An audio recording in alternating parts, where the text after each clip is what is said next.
That's right, I'm back. Now, you see this mountain behind me? It's not really there, it just appears to be there. Hey, it's time for chapter 21 in sociology, and the title is Education.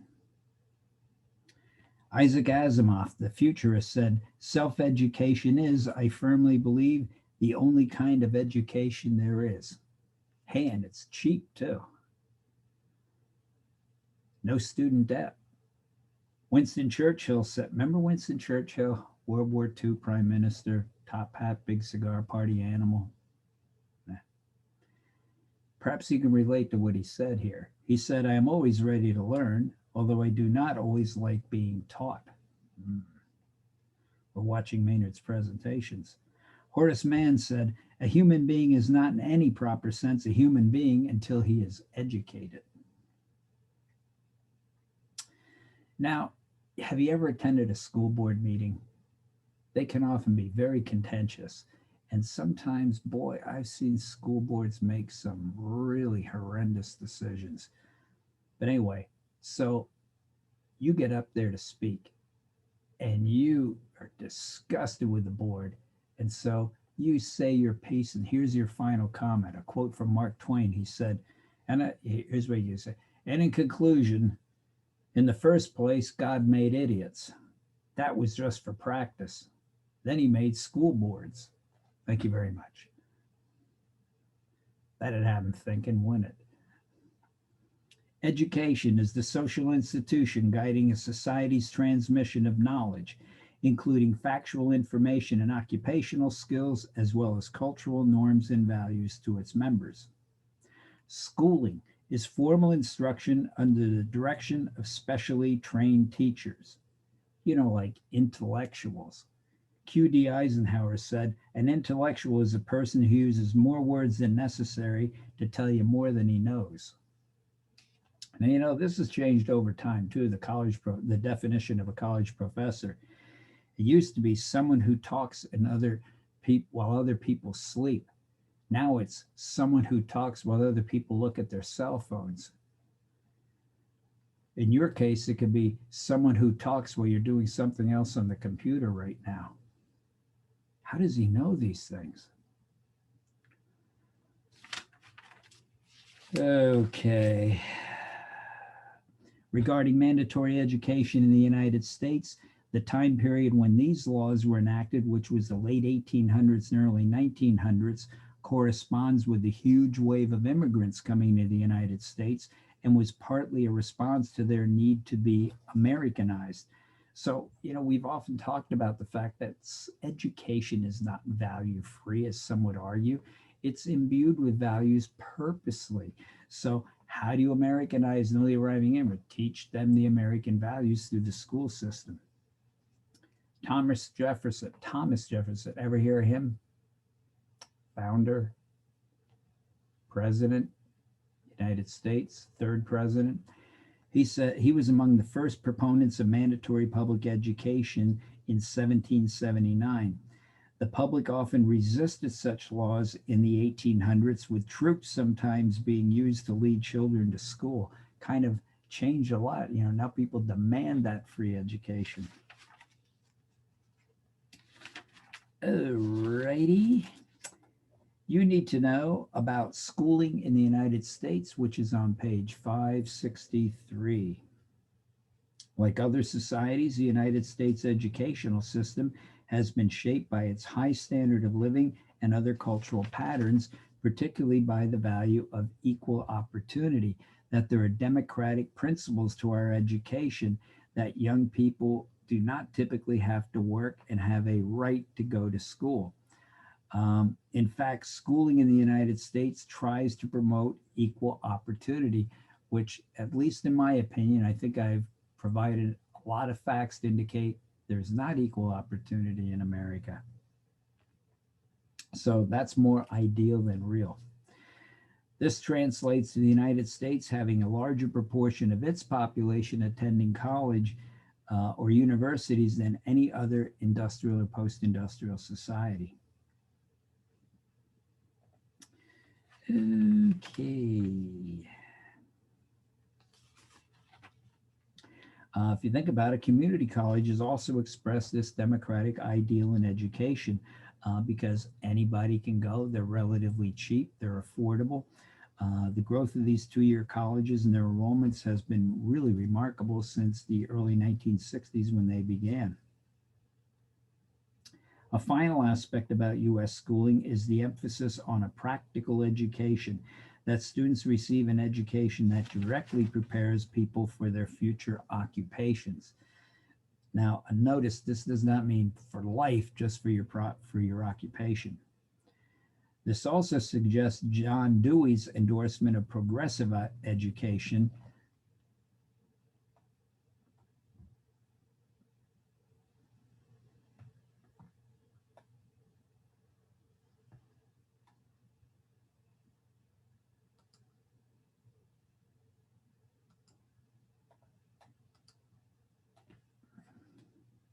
We had a little problem there, folks, a little technical glitch, but I'm back.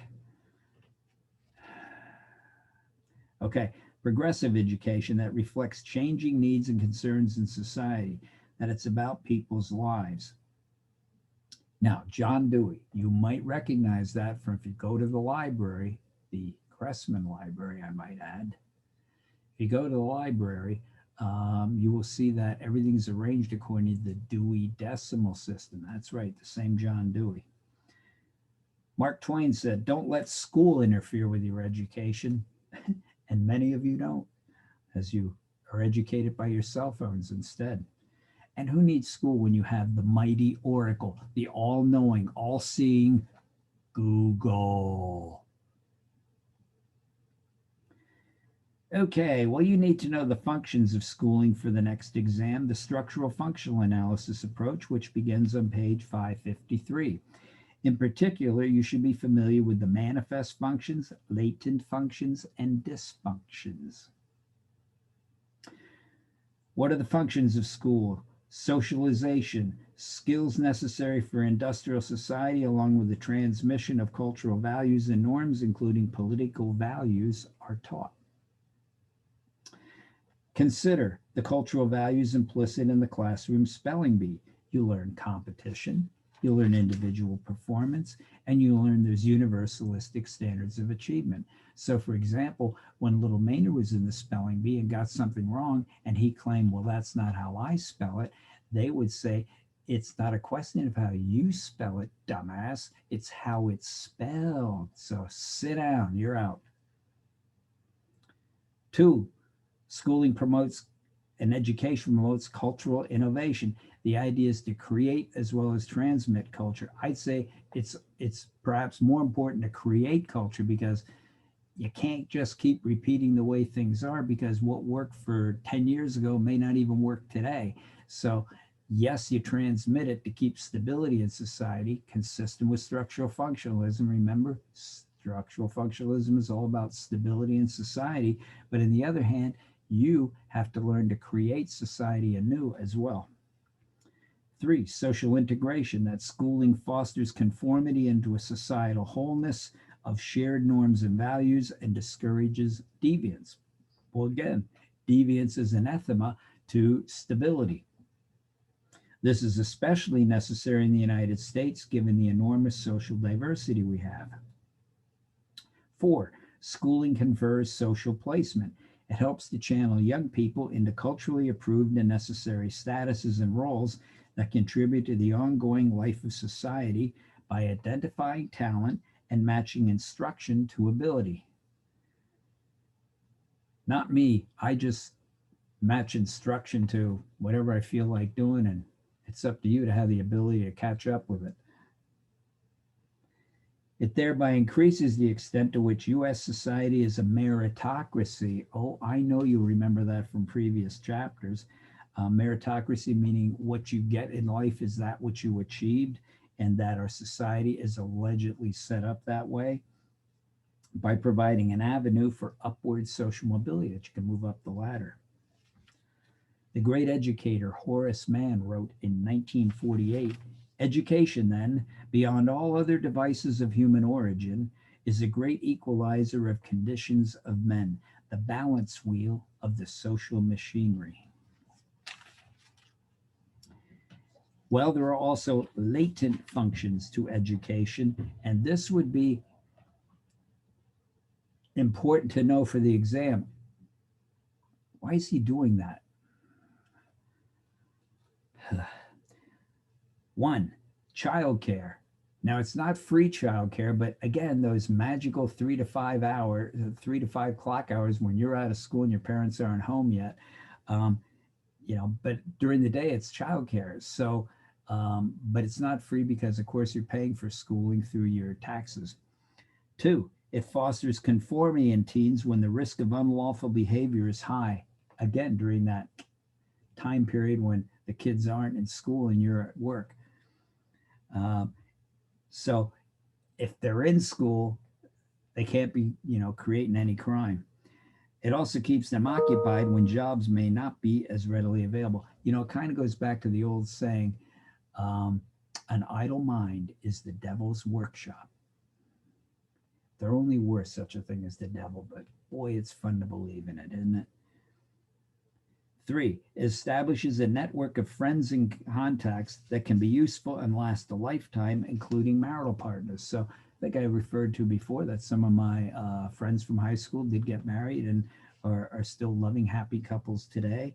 And you get contacts like someday you'll get a call from one of your high school or college friends, and they'll call and say, "Hey, how you doing? Life is precarious. Are you sufficiently covered by insurance?" Because now they're selling insurance, so they'll remember you all right. Well, let's see. The critique of the structural functional approach to education is that high quality schooling is a privilege enjoyed by some and not others. In other words, some schools are better than others. And it reproduces the class structure each generation as a result. Which, of course, leads us to the social conflict analysis, schooling and social inequality on page 555.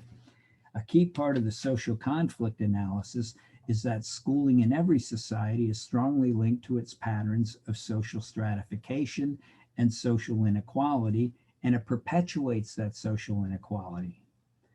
In 1750, Jean Jacques Rousseau, remember his writings were again one of the inspirations for the French Revolution, he said, "While the governments and laws provide for the safety and well being of assembled men, the sciences, letters, arts, less despotic and perhaps more powerful, spread garlands of flowers over the iron chains with which men are burdened, stifle in them that sense of that original liberty for which they seem to have been born, make them love their slavery, and turn them what has been called civilized peoples."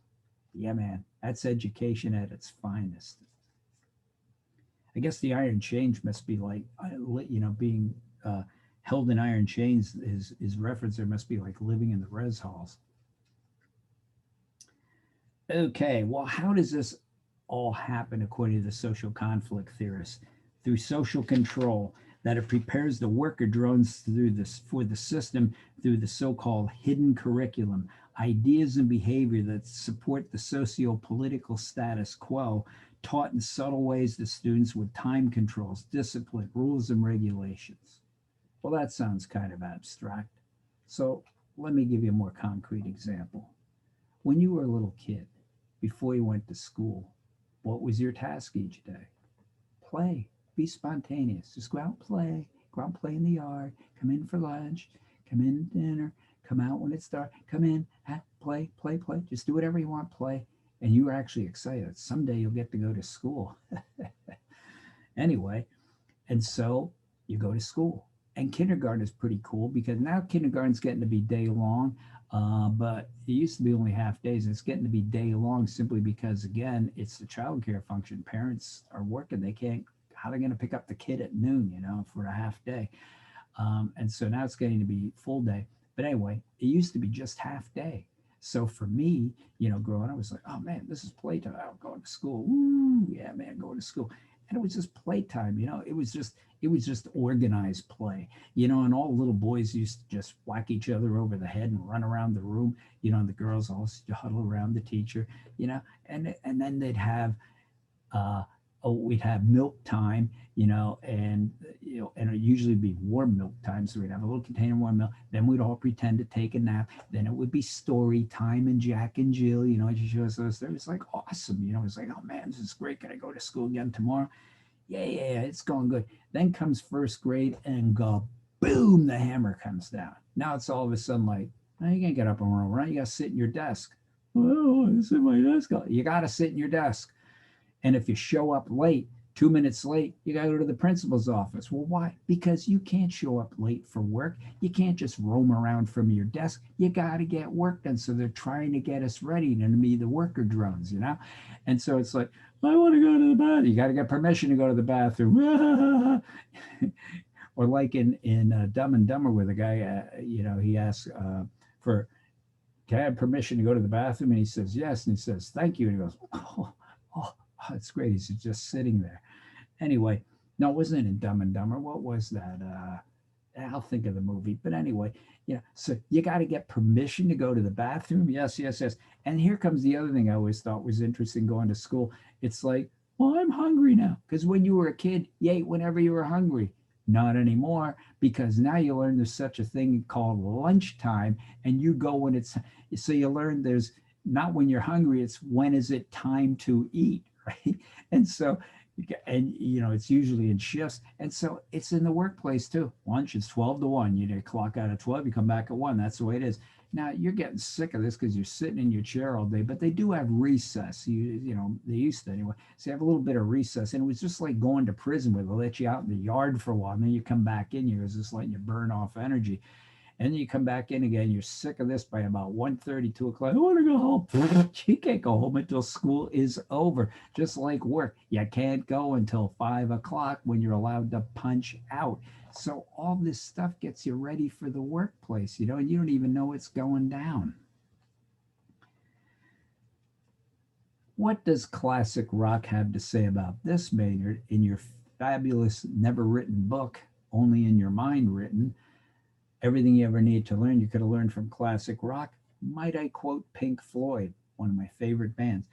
We don't need no education. We don't want no thought control, no dark sarcasm in the classroom.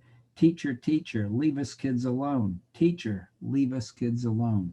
All in all, you're just another brick in the wall. The wall that we build to defend ourselves. I keep saying, yeah, you all need a little bit of therapy. We all do, because these are the things that happened to us and we got hurt. And so we build these little walls to protect ourselves, And so, yeah, being scared of the teacher is just in my own case. Maybe you never had a teacher like this, but I think it was the third grade, and my teacher, I didn't realize at the time, was actually the Wicked Witch of the West. I mean, she was terrifying. She would ride in her broom every day and would just terrorize the shit out of all of us.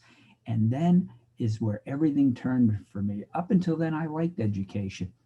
Starting in the third grade, and I'd like to do things, and I'd like to do it because it was fun. It was learning. Okay.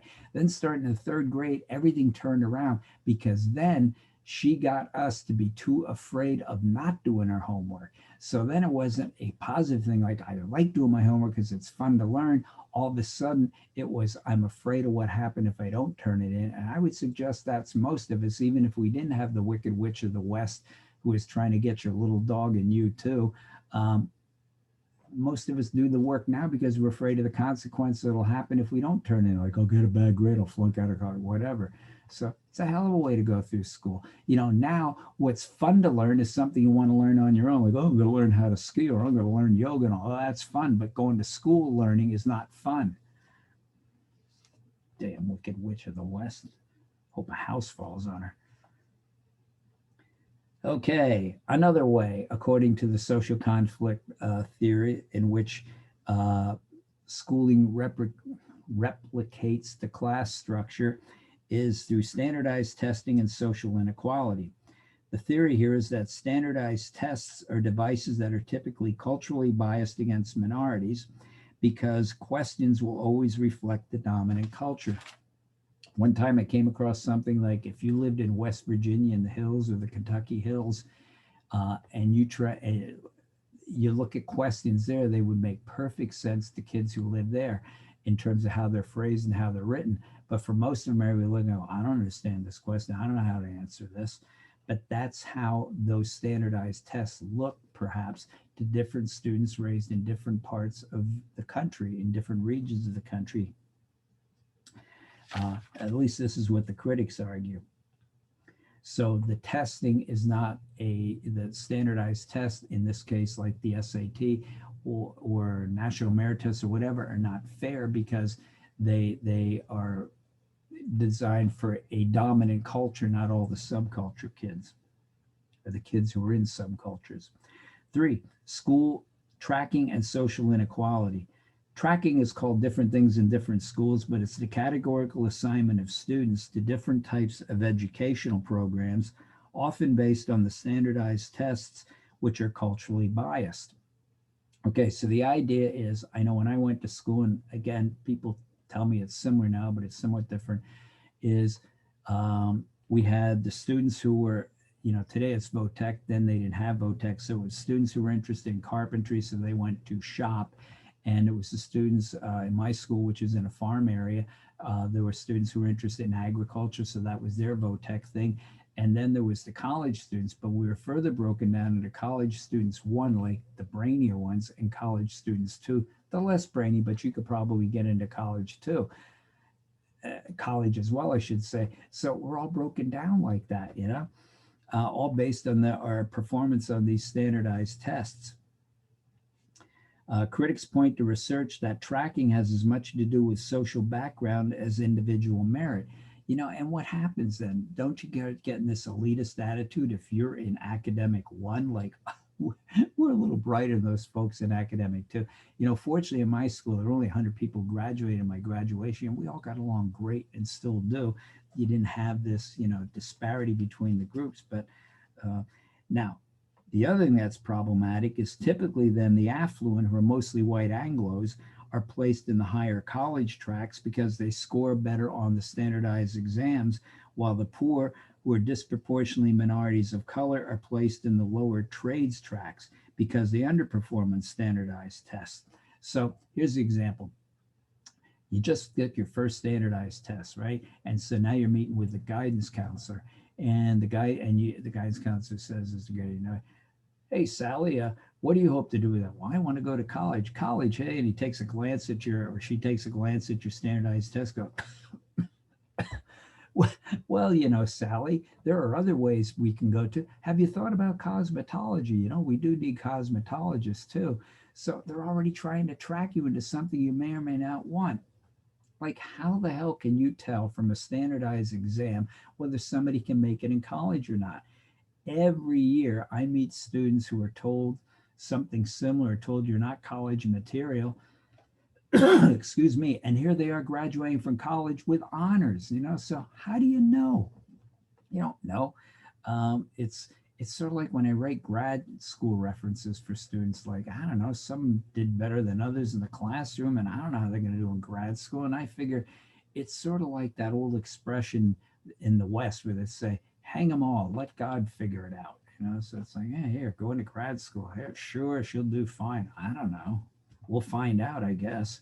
But more often than not, they do. So you don't know if you can succeed in college until you get the opportunity to do so. Now, do you? I used to be on one of many committees that we all serve on in faculty. It was called the Faculty Admissions Committee.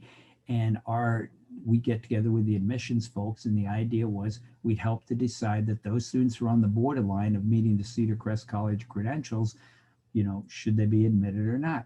And so it would always start off with this. They'd read off for 5 minutes the portfolio of the student, how she did on this, how she did on that, what her co-curriculum, all her activities, and blah, blah. And so they get done, and they go around the room and say, so what do you suggest? We'll take a vote here. Let's talk about it. And should we offer this student admission or not?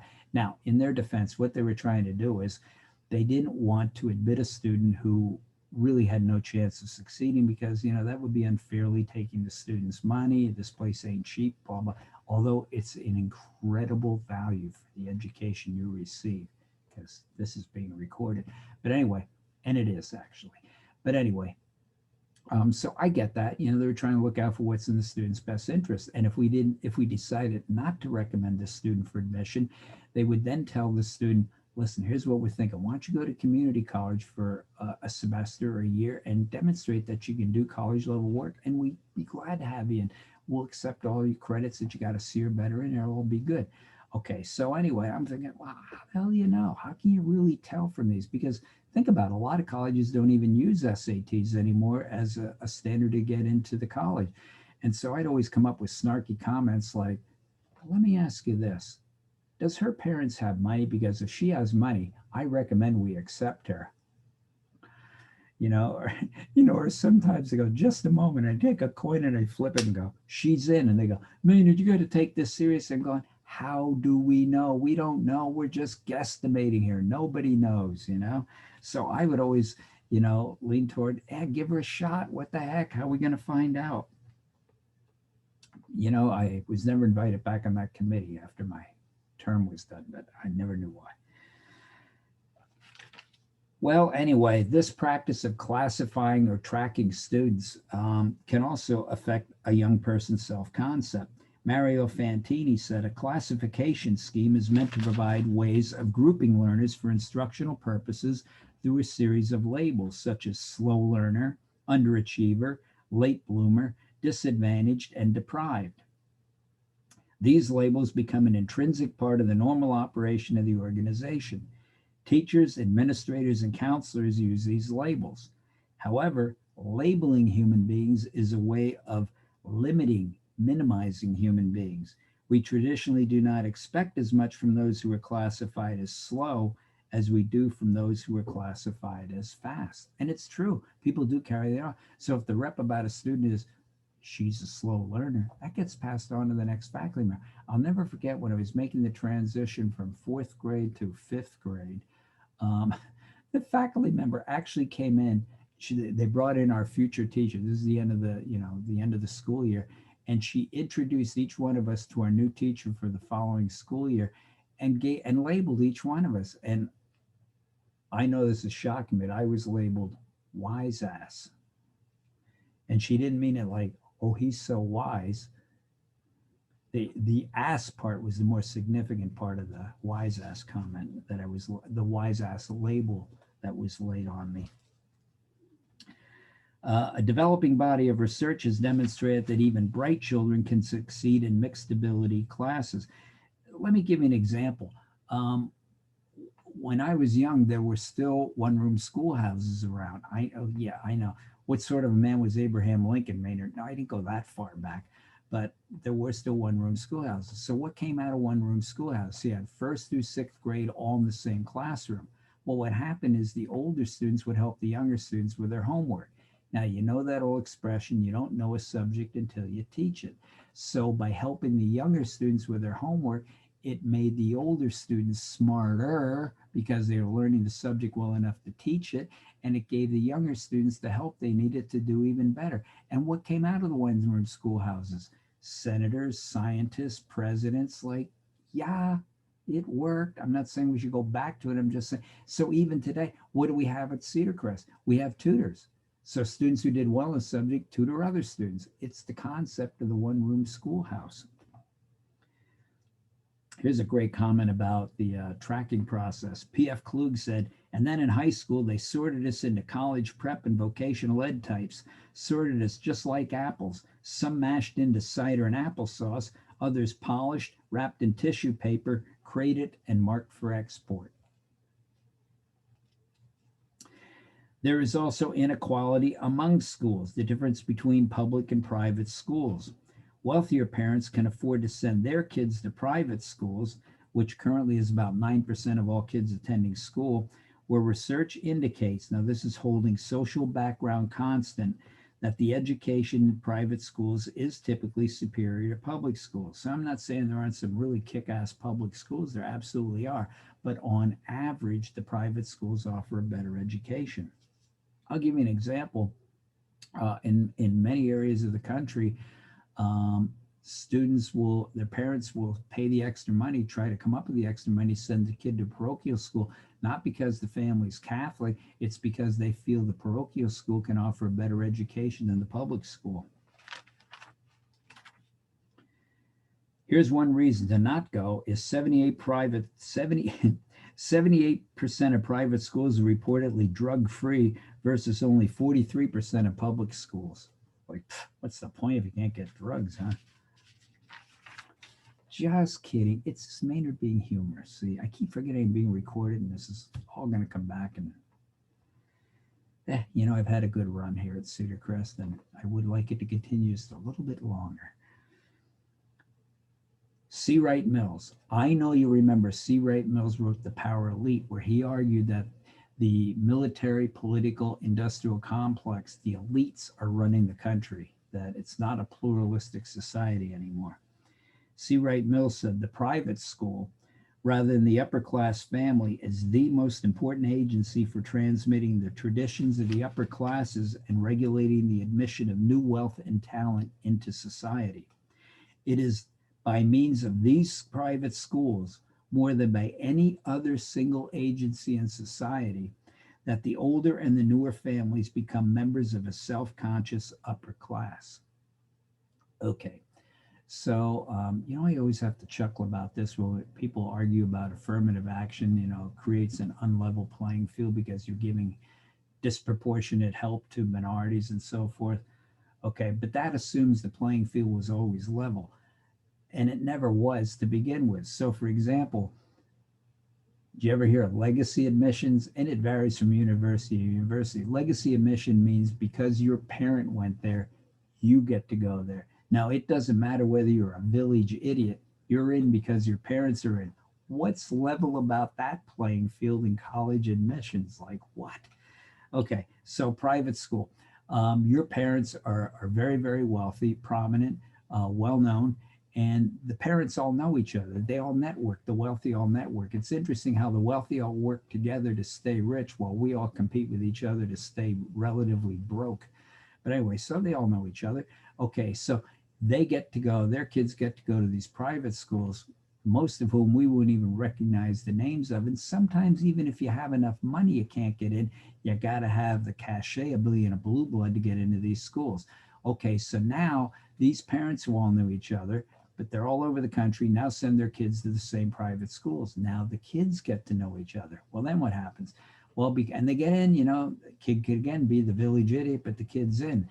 Okay, so now when they graduate, what happens? Well, they get into the elite schools, Stanford, Berkeley, the Ivy League schools. Why? Because they went to the best private schools, tickets punched. Okay, then what happens? Then they get to go to the best graduate schools. Why? Because they attended the best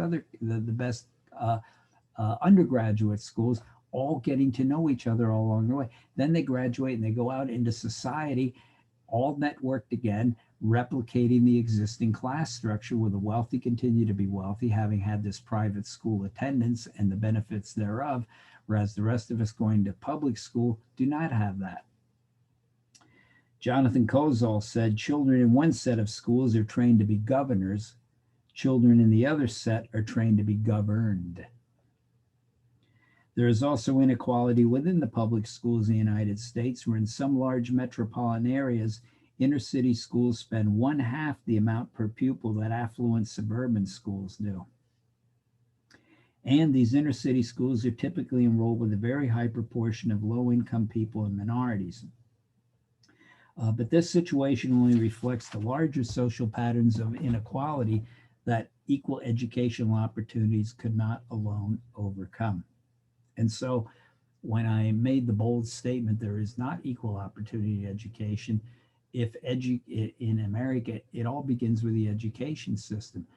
I think it'd just be fraudulent to argue that a kid in an impoverished inner city school or an impoverished school in Appalachia is actually getting the same education as a kid in a wealthy suburban school. You can see the difference. Now, this is not disparaging the educators. It's disparaging what's available to them. Do they have the most current books? Do they have the most current lab equipment? Do you go to school worrying whether or not you'll come home alive? Do you go to school where there's police all over to make sure you're not going to get thugged while you're in school? These are the things you have to concern yourself with in some of the inner city schools that you wouldn't even give a second thought to in a suburban school. So it's really hard to argue that you're actually getting the same education there. Now, are there students from inner city schools who do excel? Yeah, but it's against all odds, against all the obstacles they have to overcome. So when I made that bold statement about unequal if education is the gateway to move up in society, and the education is unequally opportunity, there's unequal opportunity for that education, then right off the bat, there is not equal opportunity in America. Okay, there's also however, and it's not all about the money, however, I would point out, because parochial Catholic schools generally outperform public schools while spending 1/3 less per pupil. So it's not all about the money, but that's part of it. There is also unequal access to higher education. Money, family income, continues to be the crucial factor affecting access to higher education. In other words, whether or not you go to college is based primarily, not exclusively, on money. Let's see. A survey found that, table 20-2, if I got the right one, indicates that the more formal education one received, the higher one's consequent income. And higher income families can send most of their children to college, which results in these children earning more money in their occupational careers. Okay, so let's go back over it again. The more money you got, the more money you can spend on sending your kid to a more elite school. And if you got a lot of money, the kid can even graduate debt free.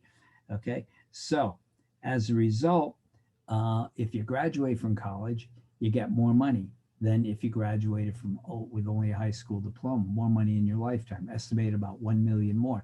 Now, if you graduate from graduate school, then you're going to get even more money than somebody in your lifetime than somebody who graduated from only an undergraduate education. So the point is, the more money you have, the more you can send your kid through all these levels. Therefore, it replicates the existing class structure of the rich beget rich.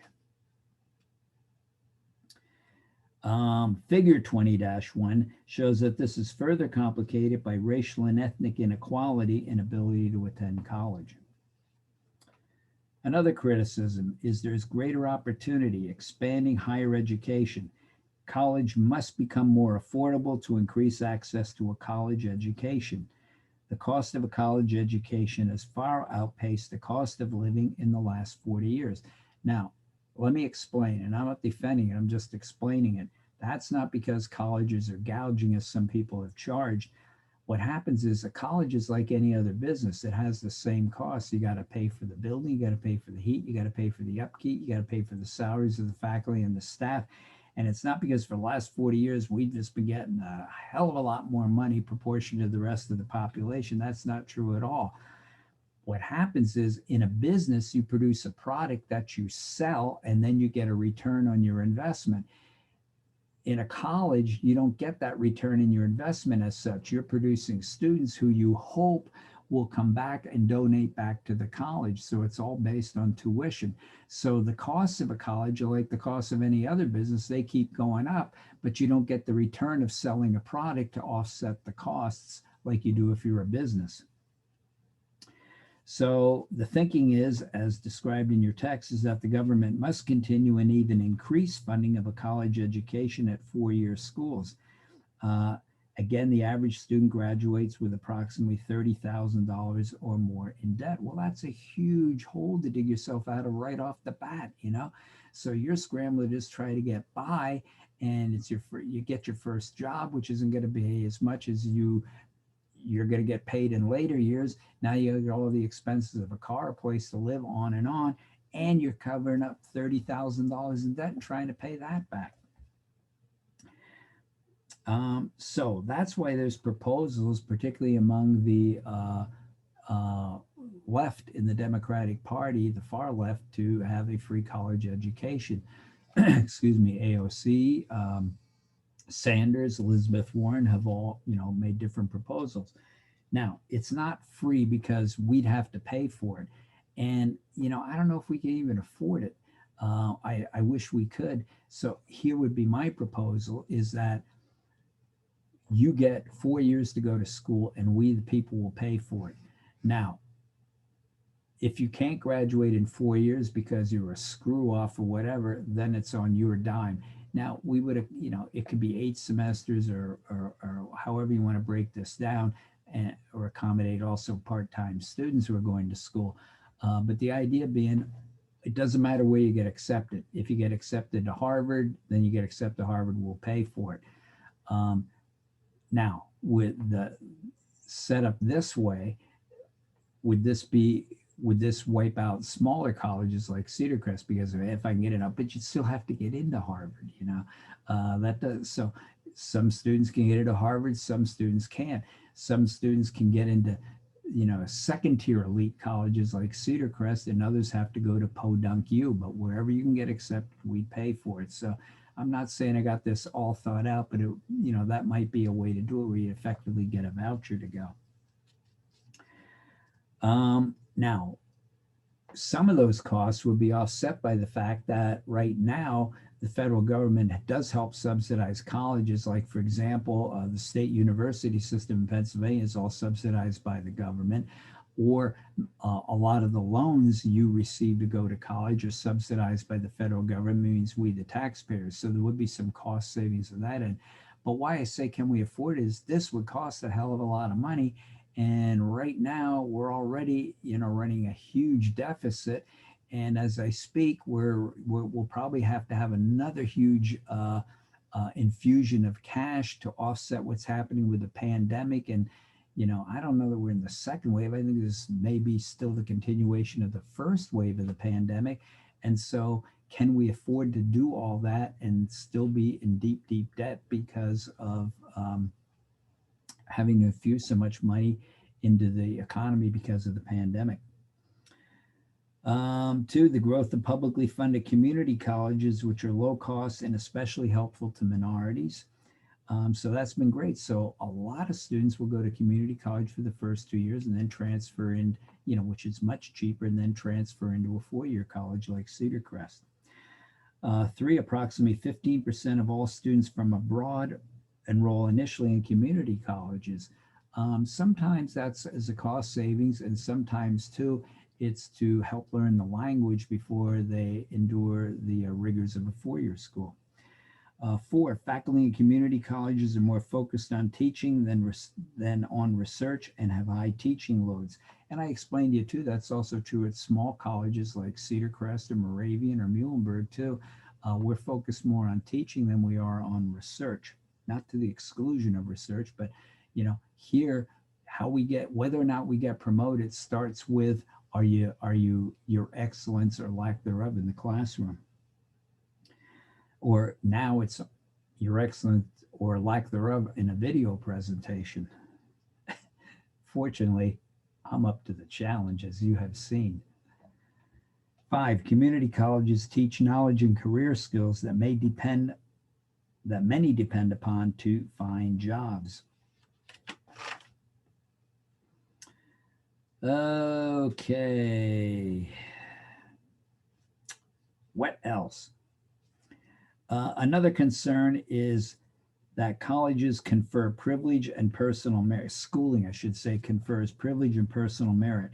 That schooling turns social privilege into personal merit by giving us credentials, academic credentials, which are like badges of ability in society, so that people who graduate from high school or don't graduate from high school are seen as dropouts, like, oh, what's your problem, loser? While people who graduate from elite colleges like Cedar Crest are lauded as the best of the best. Make sure we see that part of the recording. Okay, well, the critique of the social conflict analysis is on page 561. And as I've always said, not only should you know the theory, the different paradigms, but also the critique of them, because as you've seen, questions on the exams are also about the critique. So you need to know the theory inside out. Critique of the social conflict analysis. The social conflict approach overlooks the extent to which finishing a degree reflects plenty of hard work. Um, I told you about my rather checkered academic career where all I did was party for 4 years and still managed to get enough C's to graduate. So, wasn't hard work in my case. It was more like figuring out a way to get through. Two, how to game the system. So that's why I always tell everybody, don't bother gaming the system. I already know how it works. Two, it also overlooks the extent to which schooling does provide upward social mobility for talented people from all backgrounds. And surely it does. I mean, many people, struggle against all odds to graduate from college and have had, very successful occupational careers. And three, and despite the social conflict claims that schooling supports the status quo, the existing class structure, today's college curricula challenge social inequalities on many fronts. Damn, I hope you notice that's what I've been doing in virtually every presentation, challenging the social inequality, challenging the status quo in hopes that you will make necessary changes. Okay, once again, look at the table. It's on page 561 that compares the theories. Okay. Well, also for the exam, you need to know on page 561, student passivity, college to silent classroom. What I think is interesting about this is it's appeared in every edition of the book since I've been teaching Soc 100. And it's like, well, why don't college students participate? And it's interesting because it's based on a study that goes back to 1976 at a co-ed college. And yet the observations these researchers, their names were Karp and Yules, they made still seem true of college today. Karp and Yules said by the time that students have finished high school, they have been imbued with the enormously strong belief that teachers are experts who possess the truth. I could see that you would think that in my case, but it's not true. I too make mistakes. I remember about 4 years ago, I said, nobody's perfect. Okay, so again, this is based on a 1976 study, like, what is that? 45 years ago, 44 years ago. So how true do you think the following are today? Even in small classes, only a few students do all the talking and the rest rely upon them. Well, I got to tell you, that's what I found in classrooms. A few students do all the talking and everybody else goes, hey, you carry it. I'll just sit here and zone. And so a few students do. Now, if we were meeting face to face and we have our class discussions, certainly that's not the case.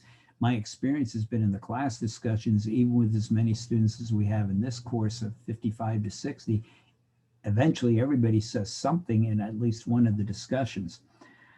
But the rest of the time, yeah, a few students do all the talking and the rest kind of rely upon them.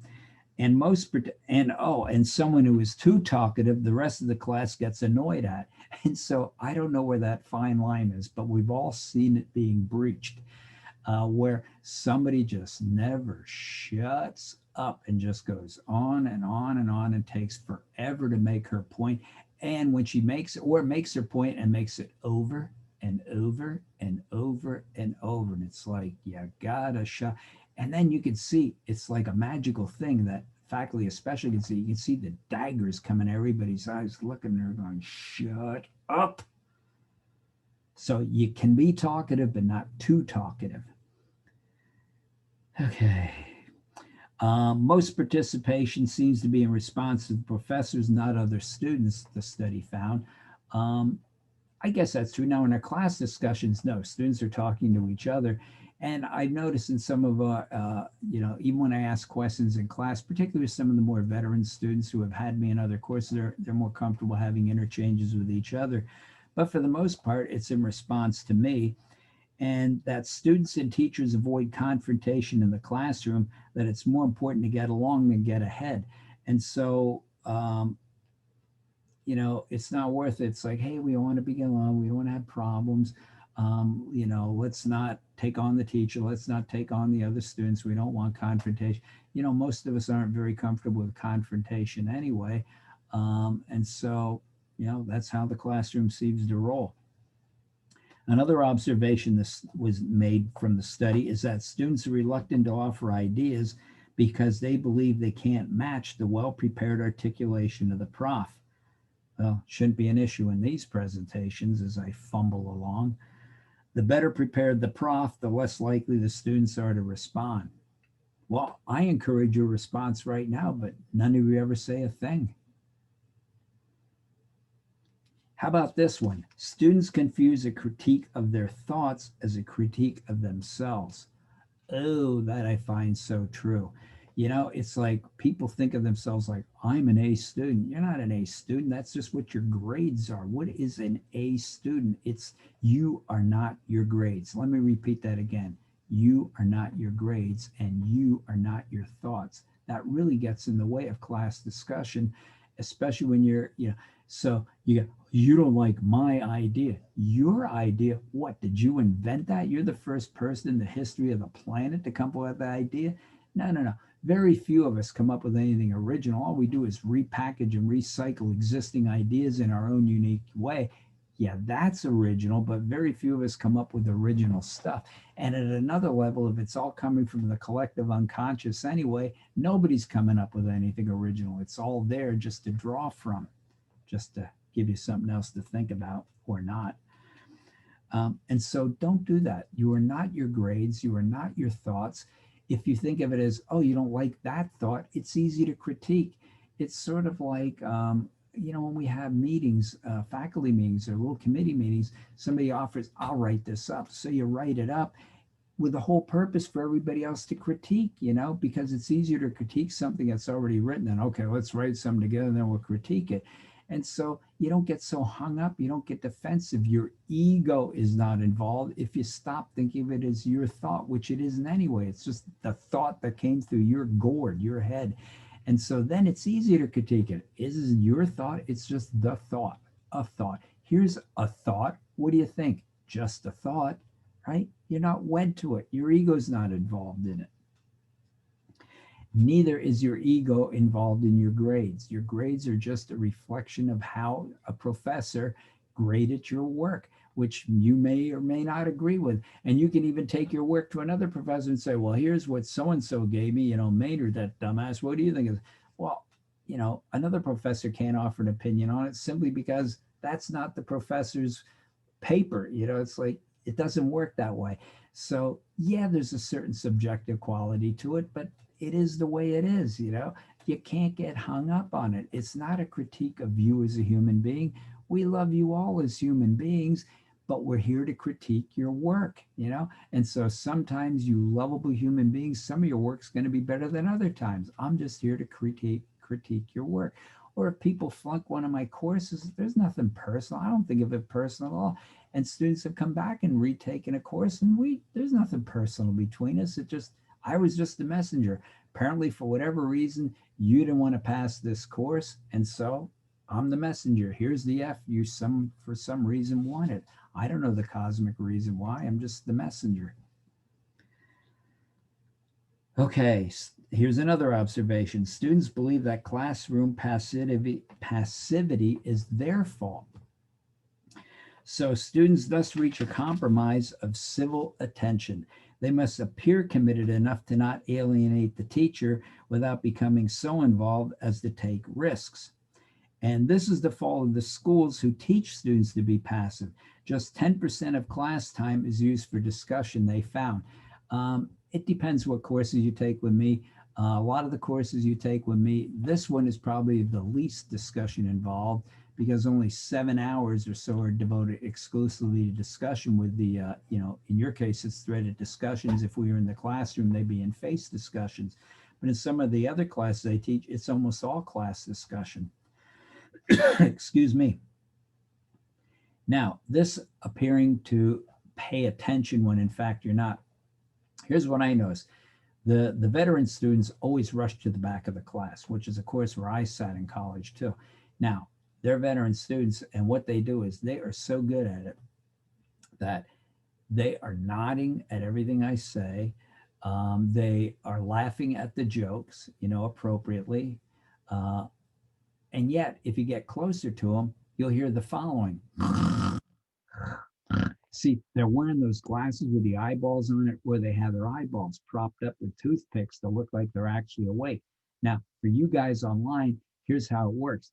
See, you don't have, if we were having a class discussion, like a meeting, a synchronous meeting, then what you would do is you wouldn't log on facially, you just log on so I would see your initials there so that you can just sit there and do something else on your computer and pay no attention at all. But it appears as though you're paying attention because, yep, you're queued up on the screen. How does he know? What do you think I do in faculty meetings? Too late, it's on the record now. George Herbert Mead said, the actual success of a teacher depends in large measure on the capacity to state the subject matter of instruction in terms of the experience of the students. So you have to speak to the experienced student. That's why when I teach, I make so many allusions to drugs and alcohol.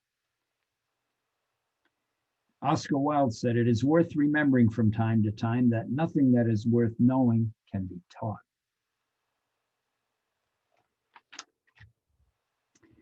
Well, kids, that's all we got for chapter 21, a brief session today. So I'll be back soon with chapter 22, health and medicine. In the meantime, you do be healthy.